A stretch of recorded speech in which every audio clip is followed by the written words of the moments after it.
this is breakfast for today. I just have a little bit. I will go back if I have time and the hunger to go back. And I have hot chocolate today, as a matter of fact, because I saw that as an option for the coffee machine after I took a picture of it and confirmed that yes, it was hot chocolate and not some kind of hot chocolate or milk or some other option. So check out what I found, guys. I found one of these poles that has a whole bunch of cities around the world that tells you the distance you are away from them. And by the way, that weird one, cuckoo clocks, just right here. I'm gonna have to go to the other side to see a few of them, but because of the way the sun is, and I would come out here in the afternoon to give a better view of them, but we won't be here in the afternoon, and I apologize for the noise in the background. So, New York, 6272, London, 712, Los Angeles, 9465, Mumbai, 6591, Sydney, 1606, Rio de Janeiro, it's hard to see that, there we go, 9397, Cape Town, 9137, and then get a look of this on the other side so that you can see. Oh yeah, and then Berlin, a city we were in last week, is 638 kilometers away. So we have traveled a lot throughout this journey, and I showed you guys on a map where we traveled yesterday, or where we've traveled thus far, but this kind of puts it into perspective. So yeah, we've covered a lot of distance, and I am once again really happy that I got to go on this trip. So good morning, everyone. Good morning. Welcome to the Black Forest. My name is Ivan, and I will tell you more about the cuckoo clocks and how they are made. But first, I will start by showing you a replica of the first clock that was made here in 1640. Wow. It's a very simple clock made completely out of wood. And inside there are 3 wooden wheels as a mechanism, stored for weight, which you have to wind up at least 2 times every day. And wouldn't be monotop as a balance to adjust the speed of the clock, because pendulums weren't known at that time. And also, as you can see, this one has only one hand. So sometimes they had to do a little bit of guessing with time. For example, can you help me tell me what time you show now? 10 after 8? No, it's this side. 2:05, yes. 2:10? Because this is 2 here, and this dot is 2:30. Okay. Something in between, 2:15, 2:20, right? It's not so accurate, which means you could be 20 minutes late at work and nobody will know. Every day. Yes. Then we might know. But it's the first generation, very simple, no cuckoo, no sounds, no nothing. So tell me again, what year was that? 1614. 1614. It was made by 2 local farmers here in Black Forest. And then around 1720, they started to make these clocks with painted face, known as shield clocks. Now they have 2 metal weights, pendulums, and 2 hands, so they're more accurate. And inside they have these metal mechanisms, which are made out of brass and stainless steel. But what is important here, for the first time, we have a cuckoo coming out. The cuckoo comes out 1 time on every half hour. But on the hour, he counts the time. So 5 o'clock 5 times, 10 o'clock 10 times, and so on. And here we have a special shield clock. You see on the top this poor guy working his workshop. And behind him, there's a lady standing. And guess what? She does something like this in her head. Let's see what will happen on the hour. It's a good thing because of networking. I don't know. 7 o'clock, so he gets 7 times in a day. Poor guy. That's awesome. We also have this one here. It's a guy sitting on top of the roof and eating dumplings. And now it's 6, so he gets 6 dumplings. So you can imagine what is his favorite time. Probably 12, right? Wow, look at that. Then the first cuckoo clock with car rings appeared around 1860. And this one here is known as a train station clock. It was at the time when trains started to coming to the Black Forest, and also this design on the front represents railway tracks. After some time, they started to make clocks with more carvings and more details like this one here. And to make something like this, it takes around 6 to 8 weeks. Now let's see how they are made. First step is to choose the wood, and this is known as a lime wood. Some call it basswood or linden wood, it's all the same. It's a very soft wood ideal for carving, which has to be dried for around 4 years. Once the wood is dried, we take a stencil, put it onto the wood and spray the shapes which we have to cut out. Oh, you said that's balsa wood? Basswood, Balsa. B-A-S-S. That's Once these shapes are sprayed, then we can cut them out, and the cutting of these shapes is done by machine, but by saw actually, and it's the only part which is done by machine. Apart from that, everything here is handmade, and once the But, shapes are cut excuse out, me, when you're cutting this with a machine, is it done by hand or is it with a computer? With a, with a hand, I mean, the saw, but you do You're it. still yeah, doing, okay. yeah. And also this casing, this is a pro plywood, this is also done by machine. Okay. All these carvings, everything is handmade. Once the shapes are cut out, we have something like this, and then we can start to carve. And carvings are done by local people here in the Black Forest, mainly during the winter months to earn some extra money. And they are using around 40 different tools, usually similar to these ones to carve. But sometimes they also use tools like this one. For inspiration. And with some tools and the right tools and a bit of inspiration, we have carvings like this. And nowadays we have around 40 to 45 families doing the carvings in this part of the Black Forest. And each person will do only one part. For example, one person will do only this front frame, and the other one will do the top decoration. At the end, when everything is done, they are all sent to the assembly point where they fitted into this basic house of the clock. So we have a front frame like this, and on the top decoration. And this is how a front face of a small cuckoo clock looks like. But this is not all. Inside we have to put the mechanisms. And there are 4 different types of them. They are all powered by the gravity of the weights.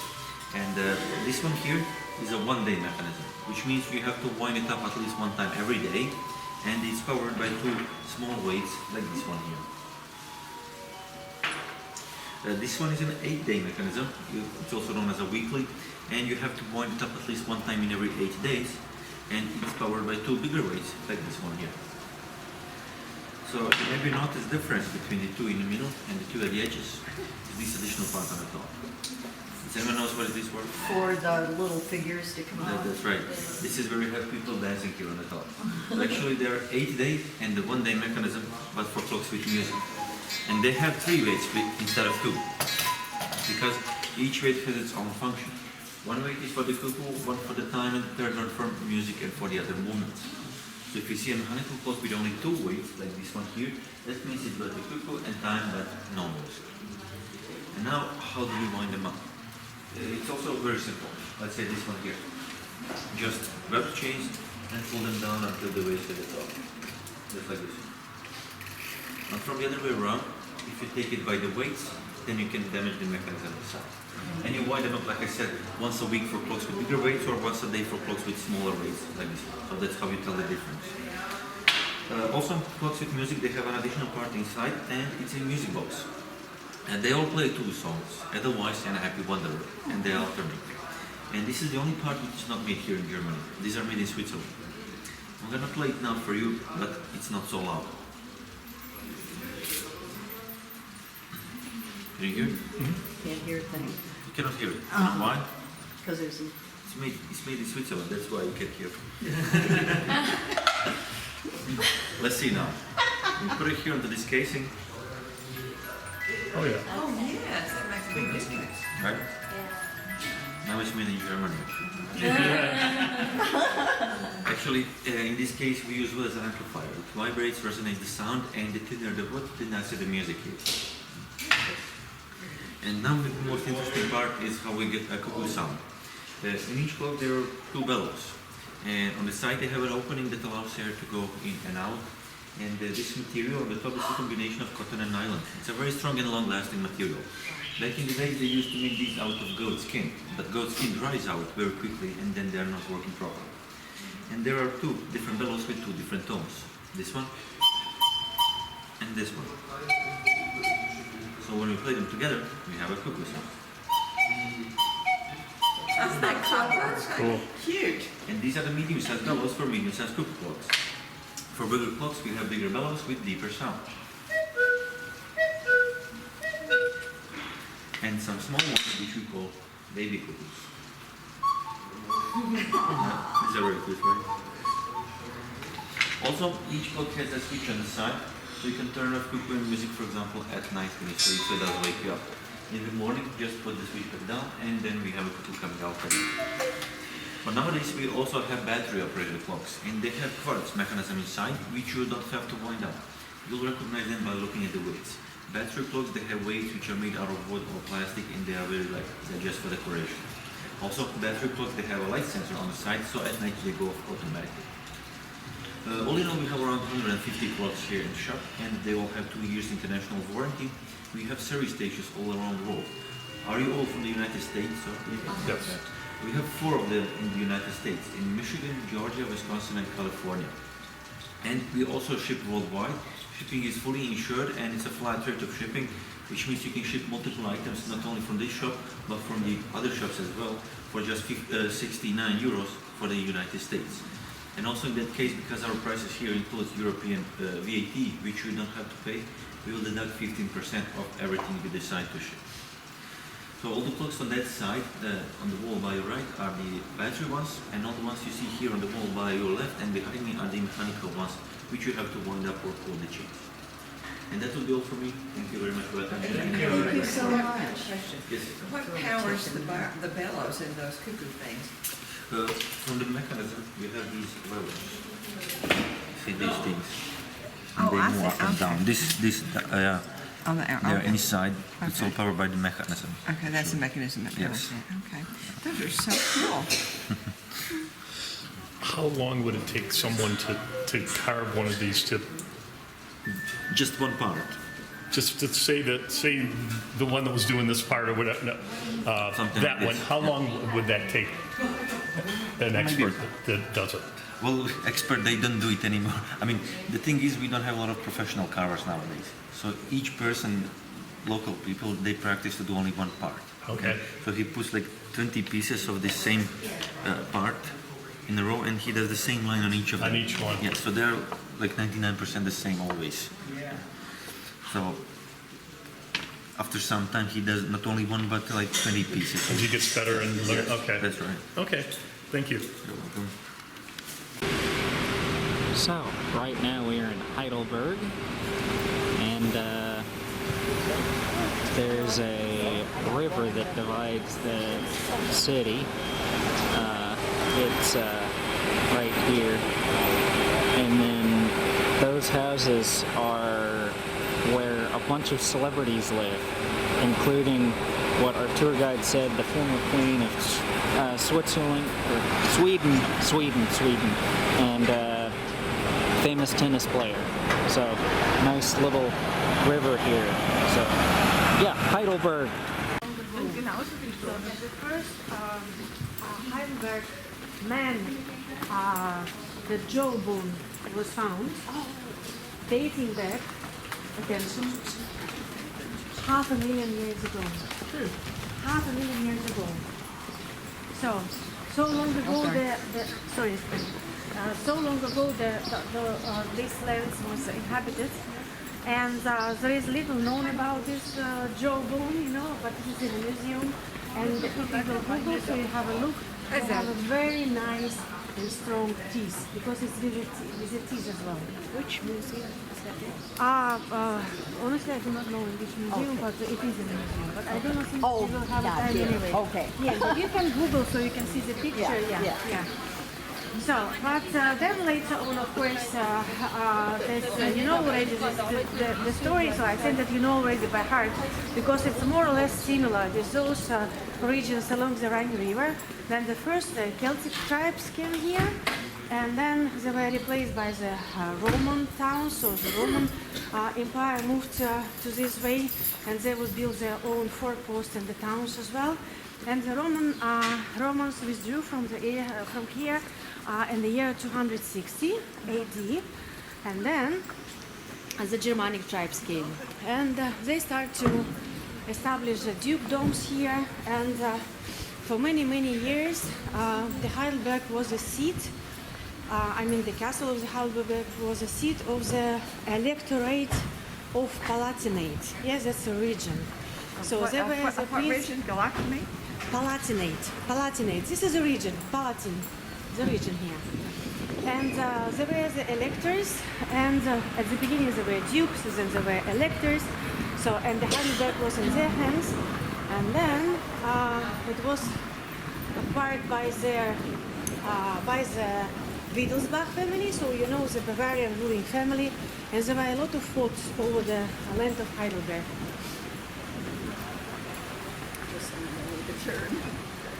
Yeah.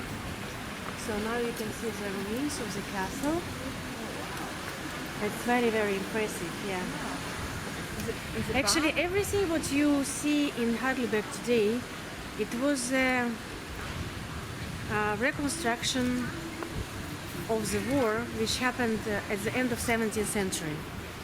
So, and they would rebuild the entire town on today's appearance like at the end of 18th century.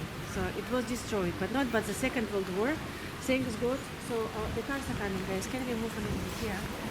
So thanks God that during the Second World War, the town wasn't bombed at all, because it has no significance, no industry here, not a transportation hub. So when the Germans withdrew, they just blown up the 3 arches of the old bridge. Otherwise, the city was saved from the destruction. And after the Second World War, it was American occupation zone. So they've got the garrisons here. Yes, they had a base.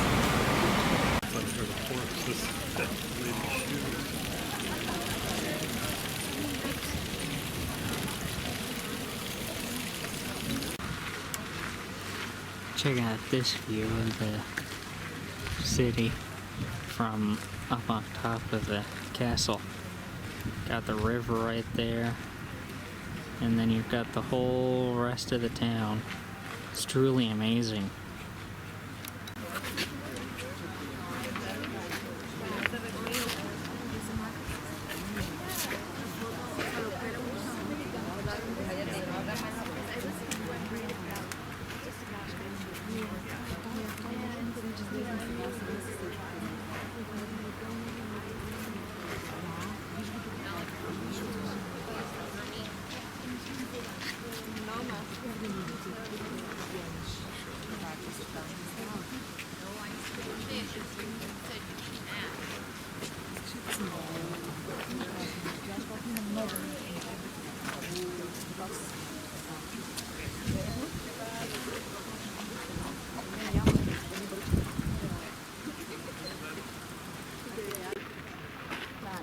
Yeah.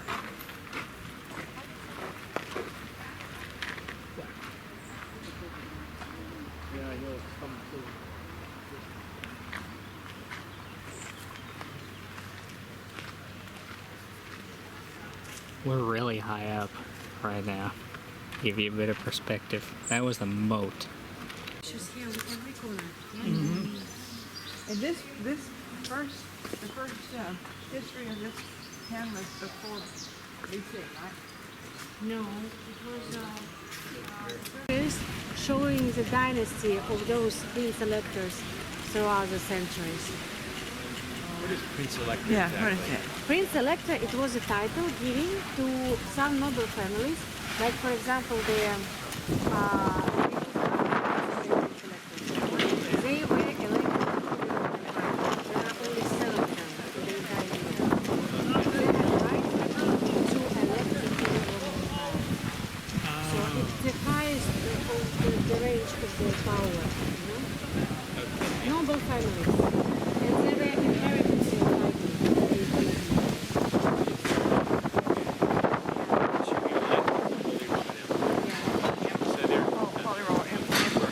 yeah, emperor. Yeah. So where do we find this big kid? I do believe over there. Let's go try. This is like the normal barrel size, right? The one on here? That's how many you fit.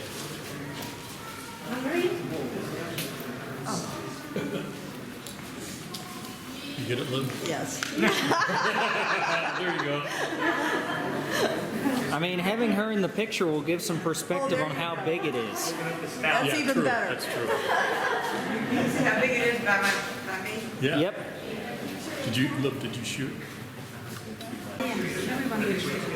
James, go. Yes, Go, ma'am. Because you have the people after you. I got you.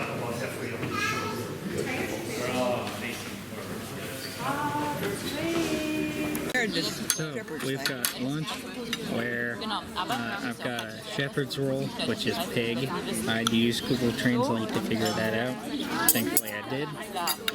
This is fish, and then that's rice. Here's what it looks like And in this the is at the, oh cool. And then this is at the student campus here in the student cafeteria. We're sitting outside, as you maybe can tell by the birds, but it's basically a buffet, and it's a little bit cheaper than the restaurants around. Anna, the tour guide, suggested it, so we're eating here today for lunch in Heidelberg.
Okay.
So now we are at the hotel in Frankfurt.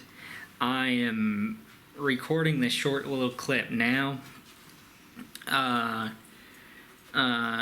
Since we are at the hotel, I just want to thank Globus, the buses out there, for having such a wonderful tour. The tour guide, whose name is Anna, and the bus driver, whose name is Otto. Anna did such a terrific job answering questions and providing her knowledge, and Otto did a terrific job driving as well. I was just now going to tell you a couple fun facts about Germany, but I guess I will save that for when I wrap up tomorrow's video, because usually the first and the last day of the vlogs are the shortest. But yeah, I just wanted to give a special thank you to Anna and Otto for tour directing and driving the Globus bus respectively. So shout out to those two. Before I left to come here to Germany, a couple of classmates requested that I bring back some authentic German chocolate. So I hope this satisfies all my classmates. I have just straight up milk chocolate, hazelnut, dark chocolate, this is one of the fruit, okay. So yeah, one of the fruit, one of the dark chocolate, and then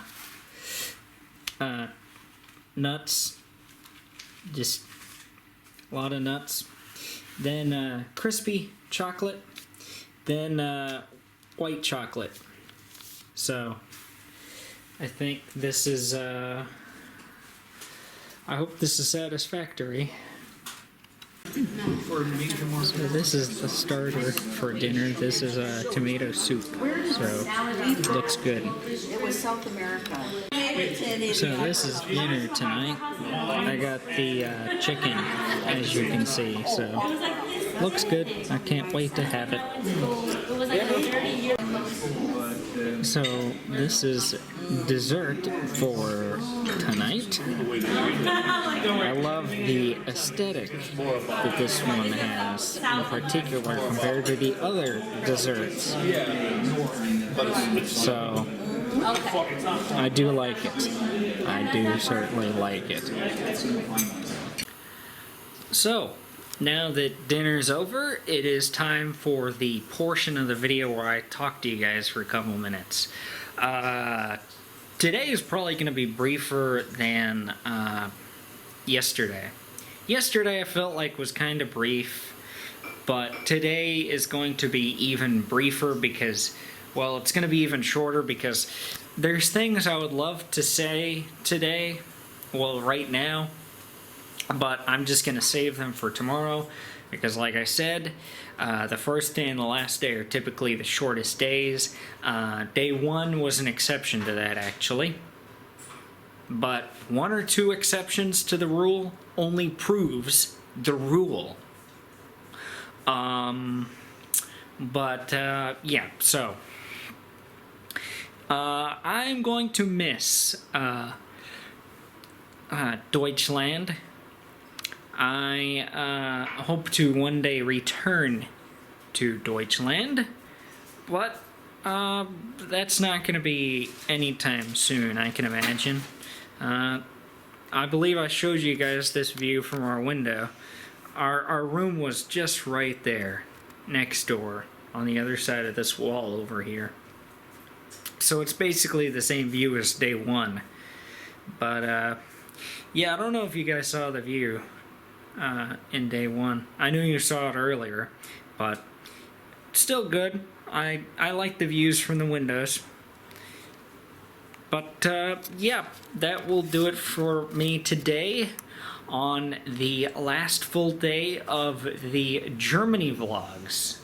So this is day 11. Yes, this is day 11 of the vlog, so that will pretty much do it for me for day 11. And until day 12, which will be the final day, I will see you all later. Goodbye, guys! Thank you all for watching.